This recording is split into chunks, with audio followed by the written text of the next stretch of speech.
Comience su día con el devocional gratuito En Contacto. Suscríbase hoy mismo.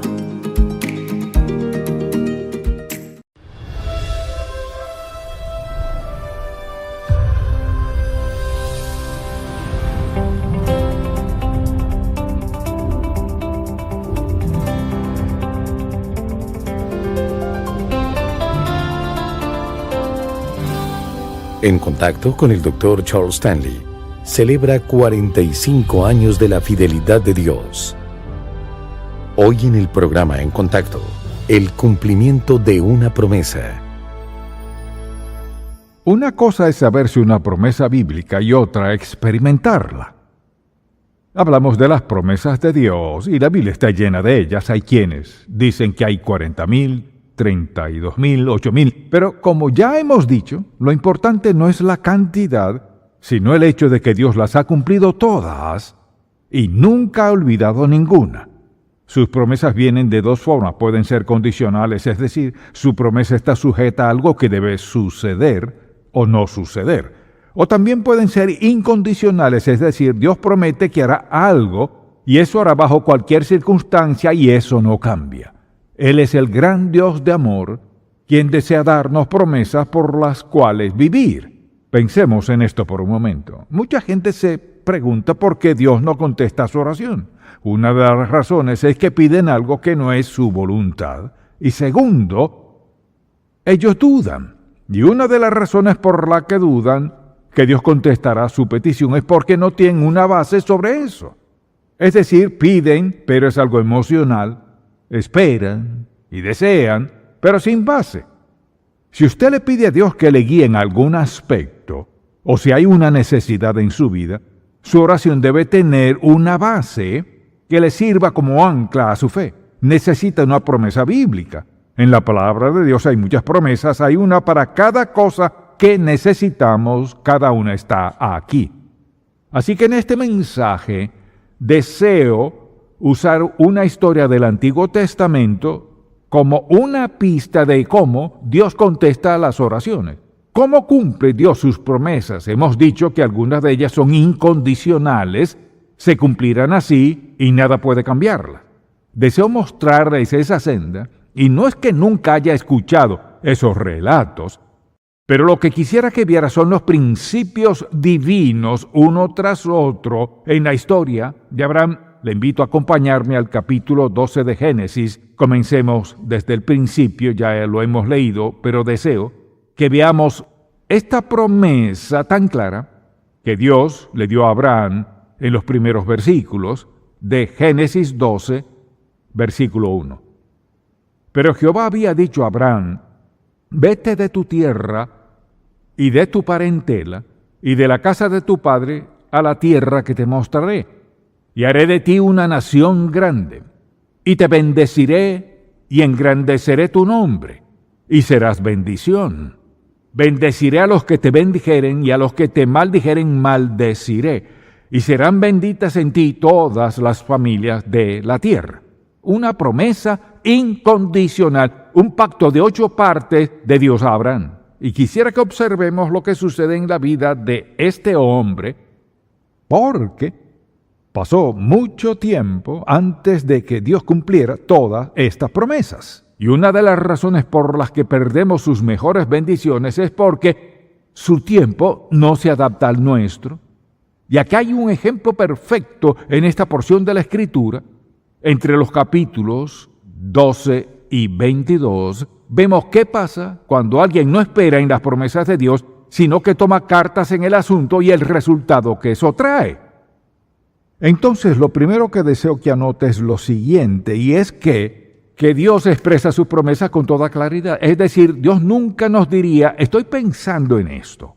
Tampoco diría, quiero que consideres, ni diría, bueno, me gustaría que hicieras esto, tú arréglatelas. Las promesas de Dios son muy claras, en la Biblia no hay promesas vagas, ni confusas, ni inciertas. Así que Dios las manifiesta muy claramente, y en la Biblia hay muchas promesas, de las cuales muchas son para nosotros tal como fueron para Abraham. Alguien dirá, tengo poco tiempo de creyente. Eso no tiene nada que ver. Dios no cambia sus principios. Mucha atención. Él nos ama a todos incondicionalmente. Él quiere lo mejor para cada uno de nosotros. Sus promesas abarcan cada aspecto de nuestras vidas, porque Dios tiene un propósito para nuestra vida. Algunas veces la gente piensa, ¿quién soy yo? Dios no tiene ningún propósito para mi vida. Claro que sí, pero usted no lo está escuchando. Dios tiene un propósito para su vida y quiere lograr algo en usted. Así que, en primer lugar, sus promesas son muy claras. Lo segundo que deseo que notemos es esto, y es que con sus promesas, mire, Dios nos da su dirección clara. Por ejemplo, si usted busca la mente y el corazón de Dios en cuanto a algo, y Dios le dice, haz esto, Dios nunca le dejará para que se las arregle solo. Dice la Biblia en Génesis 12:6, y pasó Abraham por aquella tierra hasta el lugar de Siquén, hasta el encima de More, y el cananeo estaba entonces en la tierra. Ahora, ¿por qué dijo esto? Porque Dios quería que Abraham siguiera cierta ruta. Mucha atención, porque esto mete a muchos en problemas. No siguen la dirección de Dios. Comienza siguiéndole, luego dicen, de aquí puedo solo. Pero él dijo, y el cananeo estaba entonces en la tierra. Recuerde que cananeos, fereceos, jebuseos, todos los eos eran enemigos del pueblo de Dios. Así que aquí dice, yo estaré contigo. Así que lo importante es reconocer que Dios nos guiará en lo que sea que nos llame a hacer. Considere todas las decisiones que tomamos en la vida, incluso las que ni siquiera planeamos, cosas de las que no tenemos detalles, pero Dios dice, te guiaré. Esa es una promesa para todo hijo de Dios. No hay ni un solo asunto del cual Él no sepa todos los detalles, ni una sola pregunta para la cual no tenga respuesta. Así que no dirá, quizás, ni lo pensaré, se me olvidó eso. Dios quiere involucrarse personalmente en cada aspecto de nuestra vida, pues sabe que vivimos en un mundo cruel, vil, corrupto, y Satanás es nuestro enemigo. Por tanto, Dios desea involucrarse en cada aspecto de nuestra vida. En tercer lugar, hay algo importante, y es que, mire, es necesario que regularmente tengamos un tiempo personal de adoración y meditación en nuestra vida, buscando la dirección de Dios. Y mientras más crítica sea la decisión, más tiempo deberíamos pasar ¿en qué? En lo que acabamos de decir. Meditar en su palabra, qué dijo Dios, cómo actúa. Y lo más probable es que nunca lleguemos a un punto en la vida en que pensemos, bueno, yo sé todo eso. Cuando alguien es muy soberbio en su entendimiento de todo, más vale que tenga cuidado. Porque el tiempo y las cosas cambian, Dios no cambia. Pero quizás Dios cambie nuestra dirección. Tal vez Él cambie nuestra ocupación. Puede que Dios vaya a usted mañana y le diga, ¿sabes? Ya no quiero que trabajes aquí. Usted dirá, eso no puede ser de Dios porque es muy difícil conseguir un empleo. Dios le dice, quiero que deje tu empleo hoy, tengo algo mejor para ti. Usted dirá, ¿sabe qué? Eso no tiene sentido, eso no puede ser de Dios. No subestime la intervención sorpresiva de Dios en su vida. Porque una de las cosas que Dios quiere hacer en cada cambio en nuestra vida, ¿qué quiere Dios hacer? Número 1, lo hace de un modo que solo Él puede recibir mérito. Número 2, quiere que aprendamos a confiar en Él. Y para hacer eso debemos mantenernos firmes en nuestra relación con Dios. Y lo que vemos en este pasaje, por ejemplo, comenzando en el versículo 7, ya Abraham había iniciado el viaje, y apareció Jehová a Abraham y le dijo, a tu descendencia daré esta tierra, y edificó allí un altar a Jehová quien le había aparecido. Luego el versículo 8, luego se pasó de allí a un monte al oriente de Betel, y plantó su tienda, teniendo a Betel al occidente y Jai al oriente, y allí edificó altar a Jehová, invocó el nombre de Jehová. ¿Qué vemos que está haciendo aquí? Va en la dirección que Dios quiere que vaya, y dedica tiempo para edificar un altar. Pudo haber sido cualquier clase de altar, pero generalmente era de piedra, y lo que ese montón de piedras representaba. Piensen en la tecnología que tenemos hoy. La de ellos era sencilla. Un montón de piedras aquí, uno allá y otro aquí, porque Abraham regresó al altar de piedras, lo leeremos en breve, que regresó al mismo montón de piedras porque quería recordar lo que Dios le había dicho. Por eso le animo a escribir en un diario. Por eso le animo a escribir lo que Dios le diga. Porque mire, Satanás se lo robará. Él lo quitará de su mente. Y yo creo que a veces Dios nos habla y nos da la misma orden una y otra vez porque Él lo sabe. Piense en cuán ocupados estamos en el día a día. Dios sabe que nuestras mentes pueden contaminarse con cualquier cosa. Él quiere que andemos en el centro de su voluntad. ¿Por qué? Porque quiere lo mejor para nuestra vida. De todo lo que pudiera decirle a alguien es, Dios quiere lo mejor para usted. Pero tiene que cooperar con Él. Dios hará su parte. Él le mostrará el camino, Él hará su senda, Él abrirá el camino. Hará todo lo que un Dios amoroso y soberano puede hacer para ayudarle en la vida. Pero si viola eso y decide actuar solo, terminará en problemas. Lo vemos muy sencilla y claramente en la palabra de Dios, lo que me lleva al siguiente punto, y es que si nos desviamos de sus caminos, si nos desviamos de la dirección de Dios, ¿en qué resulta? Primero demostraremos que dudamos de su palabra. Señor, sé lo que dijiste, pero Señor, esto no puede ser cierto porque es totalmente ilógico. Veamos por qué Abraham pensó así. Vayamos a Génesis 12 y leamos este pasaje. Hubo entonces hambre en la tierra y descendió Abraham a Egipto para morar allá, porque era grande el hambre en la tierra, y esto encontrará. Y esta es la primera vez que aparece Egipto en la Biblia. Cada vez que Abraham iba a Egipto, tenía problemas. Piensen lo que le dijo Dios, todos los detalles específicos que le dio ante la hambruna, más vale que vaya a otra parte. Terminó en problemas. Y esa no fue la única vez, pero fue porque Abraham se salió del plan de Dios, de su voluntad. Por eso si alguien dice, creo que no sé cuál es la voluntad de Dios, por eso la meditación, la lectura de la Biblia, la oración, la reflexión, enfocar su vida en Dios marca la diferencia. Así de simple. Nadie es tan sabio para arreglársela solo e ignorar la Biblia, porque es allí donde Dios nos da dirección para nuestra vida. Cuando buscamos la dirección de Dios, y Él sabe cuándo necesitamos claridad, sabe si necesitamos seguridad, sabe si tenemos temor y sabe todo lo que pasa. Debemos permanecer en su palabra. Cree que puede vivir sin ella, pero siempre terminará en problemas. Meditar en la palabra de Dios, ¿sabe lo que es? Se trata de un compás divino, de perfecta precisión, y nada puede afectar su precisión. Y Dios nos lo ha dado para guiarnos en nuestra vida cristiana. Al tratar de arreglar las cosas a nuestro modo, no funciona así en lo absoluto ahora. Luego mire lo que sucede. O sea, Dios renovará su promesa porque desea que le sigamos fielmente. La renovará, pues desea que sigamos su voluntad.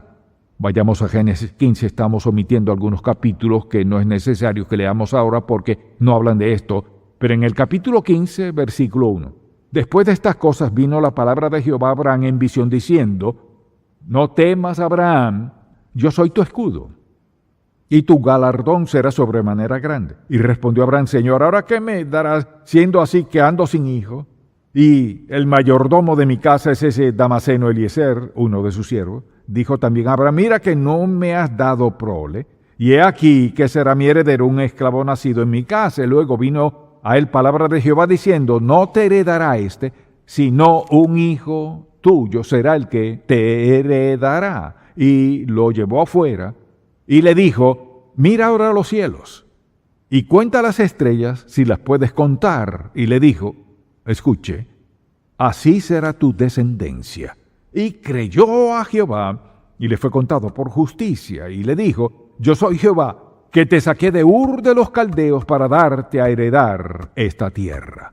Luego Abraham respondió, Señor, ¿qué de esto y aquello? Lo que deseo que veamos es que Dios en su gran amor, a donde nos guía, especialmente cuando el camino se torne difícil y no podamos verlo con claridad, Dios en su gracia admirable tomará el tiempo para hacer lo necesario para asegurarnos de que andamos en su camino, aunque sea difícil, arduo, andamos en su camino, aunque sea cuestionable. Quizás otros se pregunten por qué lo hacemos. Dios le aseguró, esto es justo lo que quiero que recuerdes, estoy haciendo esto, lo haremos exactamente como lo dije. Y así, el Señor siguió bendiciéndolo. Lo que nos lleva a otro punto, y es que a veces el seguir malos consejos, o puede que no necesariamente sean malos, sino insensatos, da lugar a que ignoremos las promesas de Dios y nos salgamos de su voluntad. El mejor ejemplo de esto lo vemos en Génesis 16. Conocemos la historia que sucedió. Bueno, Sara era estéril. Así que pasa el tiempo y ella dice: Abraham, quiero hacer esto. Su nombre era Abraham en aquella época. Quiero hacer esto. Te entregaré a mi sierva, tómala por mujer y así tendremos un hijo. Este es un ejemplo perfecto. Si nos salimos de la voluntad de Dios, hacemos las cosas a nuestro modo, siempre tendremos problemas. Si lo escuchó, diga amén. Siempre tendremos problemas. Así que ahora, lo que era una buena relación entre la esposa, su criada Agar, y Abraham mismo, ahora pasó a ser un conflicto familiar. Porque la Biblia dice: y él se llegó a Agar, la cual concibió, y cuando vio que había concebido, miraba con desprecio a su señora. Aquí está un hombre viviendo con dos mujeres en la misma casa. Todos se llevaban bien hasta que él siguió el mal consejo de Sara e hizo lo que ella le dijo en vez de confiar en Dios. No confió en Dios. Dios le dijo: haré esto a través de ti. No mediante un egipcio, sino de ti. Se lo dijo muy claro. Así que seguir consejos insensatos nos saca de la voluntad de Dios y generalmente, ¿qué sucede? Otros sufren las consecuencias. Por otra parte, el cumplimiento de la promesa de Dios, desde nuestra perspectiva, parecerá imposible.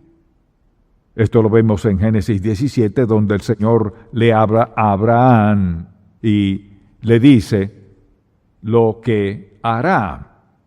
Y la bendeciré, y también te daré de ella, oh hijo. Sí, la bendeciré y vendrá a ser madre de naciones, reyes de pueblos vendrán de ella. Escuche bien. Porque no parecía razonable, entonces Abraham se postró sobre su rostro y se rió. Y dijo en su corazón: a hombre de 100 años ha de nacer hijo, y Sara ya de 90 años ha de concebir. Al ver este pasaje uno pensaría: Señor, ¿qué planeabas hacer con todo esto? Parecía imposible. ¿Por qué no dejaste que Sara tuviera un hijo de inmediato? ¿Por qué postergarlo por un cuarto de siglo? Sin sentido. Salvo si conoce a Dios. Porque al verlo desde su perspectiva decimos: ya lo entiendo.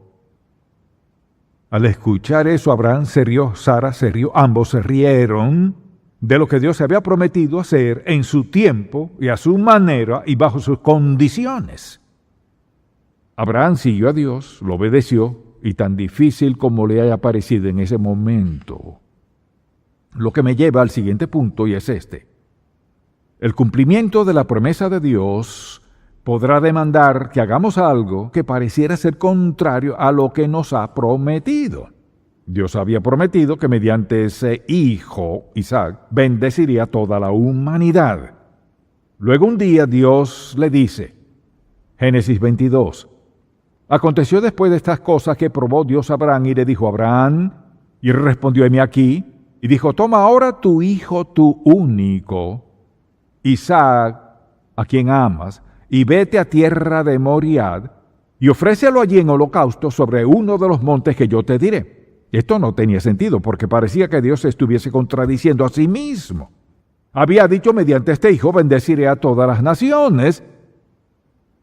Y ahora me dices que lo mate, diciéndolo fríamente, que lo mate. No tenía sentido. O sea, eso no podía ser de Dios. Dios nunca diría eso. Mire, por eso es que vivimos por promesas y por obediencia, no por sentimientos ni razonamientos. Porque algunas cosas no parecerán razonables. ¿Qué hizo Abraham? La Biblia dice claramente: y Abraham se levantó muy de mañana y enalbardó su asno y tomó consigo 2 siervos suyos y a Isaac su hijo, y cortó leña para el holocausto y se levantó y fue al lugar que Dios le dijo. Esto es importante. Al tercer día alzó Abraham sus ojos y vio el lugar de lejos. Entonces dijo Abraham a sus siervos, escucha un versículo muy significativo. Entonces dijo Abraham a sus siervos, esperad aquí con el asno, y yo y el muchacho iremos hasta allí y adoraremos y volveremos a vosotros. ¿Qué quiso decir Abraham? Dios me hizo una promesa y me ha traído hasta aquí, me dio un hijo cuando ni siquiera lo creía posible. Ha hecho todo esto. Si Dios me dice que sacrifique a mi hijo, lo obedeceré porque creo que Dios tendrá que resucitarlo, pero confiaré en lo que hará. No era lógico, pero confió en Dios. Lo que me lleva al último punto, y es que a veces el cumplimiento de la promesa de Dios podrá requerir que renunciemos a algo valiosísimo de todo lo que tenía Abraham, y era un hombre con muchas riquezas, pero su posesión más importante era su hijo Isaac. Por eso dijo, tu único, a quien amas. Piensa en esto. Isaac fue el eslabón de la cadena que mantuvo la genealogía de Jesús en secuencia perfecta. ¿Y qué hizo Abraham? Llevó a su hijo a la montaña, lo ató, lo puso en el altar y levantó el puñal para tomar su vida. Es interesante que la Biblia dice que en el camino Isaac le dijo, Padre, veo la leña y el fuego, veo cómo levantaremos el altar, pero ¿dónde está el cordero? Abraham contestó, Dios proveerá el cordero. Mucha atención. Isaac era lo más valioso que tenía Abraham, era su hijo. Pero él estuvo dispuesto a entregarlo con el fin de obedecer a Dios. Permítame preguntarle, ¿qué hay en su vida a lo que se aferra tanto que, por alguna razón, no puede rendirlo a Dios? Mucha atención. ¿Se trata de alguna relación que no puede soltar? ¿O es algo que posee que no puede entregar? ¿Una posesión? ¿Se trata de un sueño? ¿Alguna meta fijada? ¿Un camino que ha escogido? No está dispuesto a entregarlo. Permítame decirle que usted terminará decepcionado, en dolor, angustia, sufrimiento, porque a eso siempre nos lleva la desobediencia.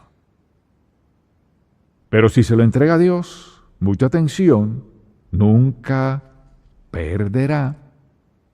No podemos perder entregándonos a su Hijo Jesucristo. No se pierde.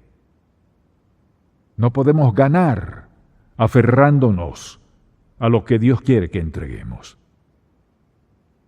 ¿Dónde está usted en su vida? ¿Ha aceptado a Cristo como su Salvador personal? ¿O ha decidido que vivirá su vida como quiere vivirla? Y de algún modo hará que funcione. No podrá lograr que funcione. Mire, no puede hacer que funcione algo que Dios nunca permitirá, y eso es desobediencia. Como creyentes tomamos malas decisiones y Dios nos perdonará y seguimos adelante. Pero si alguien niega a Cristo, si niega al Hijo de Dios, mire, Isaac fue para Abraham lo que Jesús era para el Padre. El Padre dio a Jesús para morir en la cruz y así perdonar nuestros pecados y darnos el don de vida eterna. Al rechazarlo, rechazamos la única vía de Dios para una vida santa y una vida que es eterna. Si usted se aferra a lo que tiene, a su estilo de vida, y lo rechaza, ¿qué tendrá? No tendrá su guía, ni su presencia, no tendrá nada. Es un engaño del diablo. Pensar que puede arreglársela sin Cristo. No podrá. Escuche, por favor, no podrá. No lo hará. Dios no lo permitirá. Lo más sabio que puede hacer es pedir al Padre que perdone sus pecados. Dígale que acepta a Cristo, su Hijo, sacrificado en la cruz, quien pagó por todos sus pecados, que lo acepta como su Salvador personal y que le entrega su vida. Es suya para lo que Dios quiera hacer.